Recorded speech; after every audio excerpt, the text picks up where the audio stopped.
Bonjour tout le monde and welcome to Musingsofafox. For this video I am bringing you all of my favorite tips to keep your hair from fading fast. Whether you call it fantasy hair, mermaid hair, fun hair, getting your artificial hair color to last a long time is the hardest trick after having everything in your life stained by your hair color and also trying to fight roots. Yeah, that's a different video. To give you some background on why I feel so strongly about these tips, I want to give you a background on my current hair situation.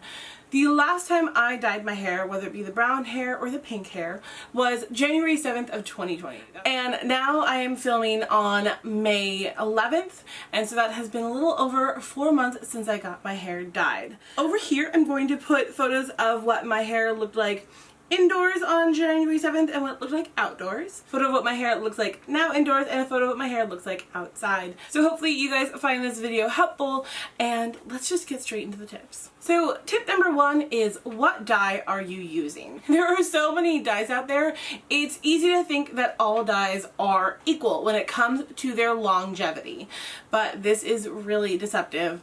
Manic Panic is a great, in a pinch, want to change your hair color.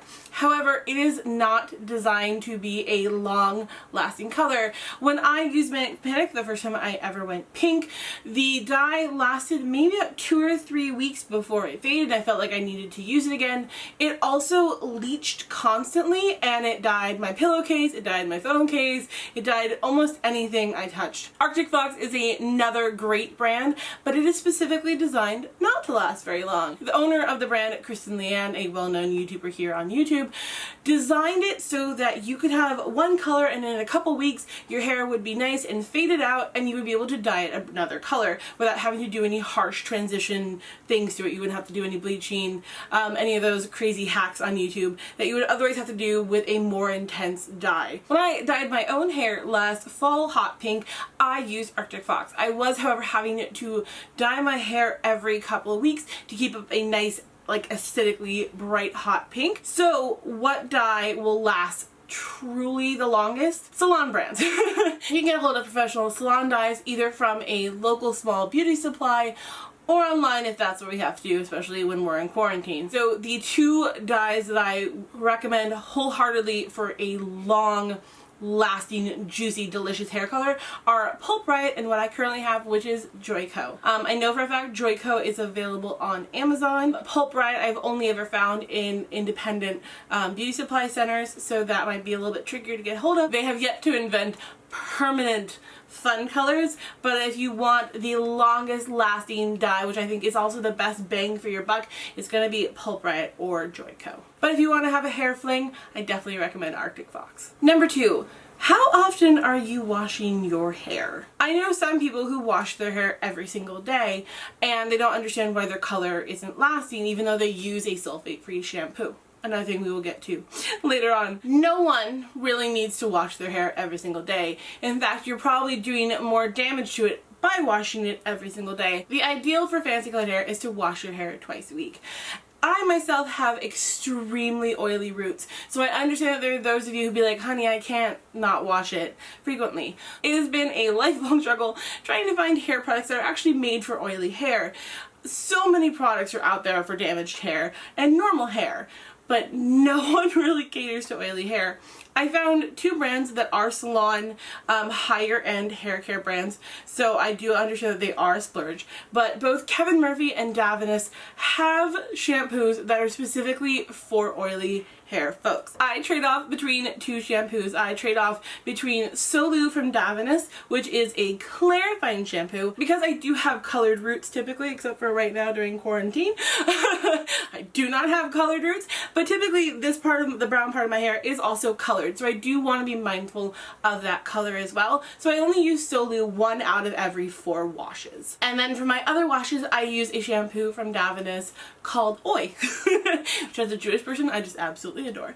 And so I use Oi shampoo, which is a really nice, well-balanced shampoo that for me feels like it actually really cleans my hair and doesn't leave it oily. And between the Solu about once every 2 weeks and the Oi 2 times a week, I feel like my oil has gotten under control. This is actually third day hair. This is what third day hair is now like on me, which despite the sweatiness, because it's like 70 friggin' degrees in here, this is actually still really fluffy and really nice, and I would easily go out if we could go out. It's gonna be an awkward video for those of you who are no longer in quarantine. Congratulations that you made it. So that is definitely something if you have oily hair.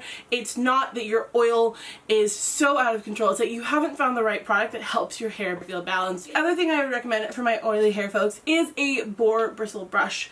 I don't have dry hair, so I can't recommend if this is for that as well, but the perk of a boar bristle brush is that the oils from the root of your hair will stick onto the boar bristle and then carry down to the rest of your hair. So then all the oil that builds up here with our dry, damaged ends from all the bleaching and the coloring then nourishes your damaged hair, and that helps it spread out so the oils aren't just hanging up out top, just amassing, and then you're dry and thirsty down here. It helps share the love and keeps your hair feeling clean and soft and nourished all over. Number 3, water temperature. I'm going to give a controversial opinion because a lot of people will tell you this one thing, which is use the coldest water of your life. And I would agree with that up to a point. When your hair is being freshly done at the salon, obviously they're trying to wash your hair for you and get the dye out, and they need to use the coldest water possible to keep as much dye on your head. I don't believe that you need to have ice cold water for the rest of your hair life. What I have found, which feels especially good in the warmer months, is a balance between water that is not so cold that you hyperventilate, but is also not too warm that you start to sweat. If you take a hot shower in a hot month, you kind of feel that like you're actually sweating and you don't really feel clean from your shower. Your muscles might feel amazing, but your body doesn't actually feel clean. So you want to take it down to like a perfect, comfortable, just hanging out temperature. The cold water myth is what keeps a lot of people from wanting to have colored hair, because they think I'm gonna be miserable in every shower I take. And there are a lot of things you give up when you have fantasy colored hair. You don't get to go swimming in pools like everybody else. You have to keep all your hair on top of your head, and the water has to stay to a certain level because chlorine will just strip the heck out of your hair. But I don't believe that you need to take freezing ice cold showers. I will say that cold water is really great for damaged hair. And a lot of us who have colored hair do have damage from bleach treatments to get certain colors. So it is always a good idea, if it's a hot month and it feels good, once you're ready to rinse out your conditioner, it is great to do it in a fairly cold, not ice cold because you don't want to shock the hair. You want to rinse your hair in a nice cold water so that all the good nutrients you've just given it from your conditioner are locked in and you've closed the hair shaft. The warmer the water, the more open the hair shaft, which is why a lot of people say your hair color will just leave your hair in hotter water. So you want to find that happy medium, but if you can, it's a great idea to rinse out a really good hair mask in nice ice cold water. Tip number 4 is use a hair mask. The longevity of your hair color is very much tied directly to the health of your hair. A lot of folks do not want to have to bleach their hair in order to get fun colors. So a lot of people just have either lighter brown hair or they get dyes that are designed for dark hairs. However, those colors are never going to last as long as those of us who bleach our hair and then dye it. And that's because your hair doesn't need the pigment. When you bleach your hair, you make your hair porous and you strip out all of the color that is in the hair. Think of the pigment in your hair as mini M&Ms in a tube. If you take out all the mini M&Ms, you're now just left with a hollow tube. And so if you fill that hollow tube with hot pink M&Ms, it's going to be a lot stronger. If you have a tube full of brown M&Ms and then you try and put pink, there's no room for that to go. So the best you can hope for is a bit of a stain on the outside, but your color is going to fall off a lot fast because your hair doesn't need that pigment. There isn't room for the pigment in the hair, so there's only room for pigment on the hair. So if you bleach your hair, you now have this empty tube and you can fill it with the pigments that you like. And your hair needs pigments for its structure, so it's going to grip on to color as tightly as it can. And that creates longevity out of like a creepy symbiotic need for pigment. So hair masks. Because a lot of us have damaged hair, in order to make our colors vibrant and bright and long lasting, our hair needs a lot of help. Depending on what's in your hair mask, it can add a lot of shine and make your hair look deliciously juicy. Nourished, healthy hair just already has a beautiful shine to it. There's hair oils that also can do that just nourish your hair, and then they just make your color just bounce in beautiful, fun ways. And so a hair mask, whether your hair is dyed or not, is always a great idea. I have a video that talks about some of my favorite hair masks from a couple years ago. I really should update it because my current favorite hair mask is Renaissance Circle from Davines. It's fantastic, and it really is like a rebirth for my hair every time. I pair it when I use the more clarifying shampoo, so that way up here it gets a little bit stripped, but down here it has a nice luxurious spa treatment, and it comes out feeling healthier, softer. Ends up feeling healthy and soft and snuggly is exactly like I want my hair to feel. We've finally come to my number 5 tip. The tip that I recommend really to anyone who has hair on their head to wash. It has been a complete change for not only my hair health but my color longevity. It has just really changed my whole hair game and how everything is with my hair, and that is how I wash my hair. The most important thing to know when it comes to washing your hair is the body of your hair does not need to be washed. I know that sounds kind of wild, especially if you're someone who uses products. You're like, oh, I definitely need to wash my hair, there's stuff in it. You don't. This part of your hair doesn't really get dirty unless obviously you're rolling around in the mud or you're out in the dust.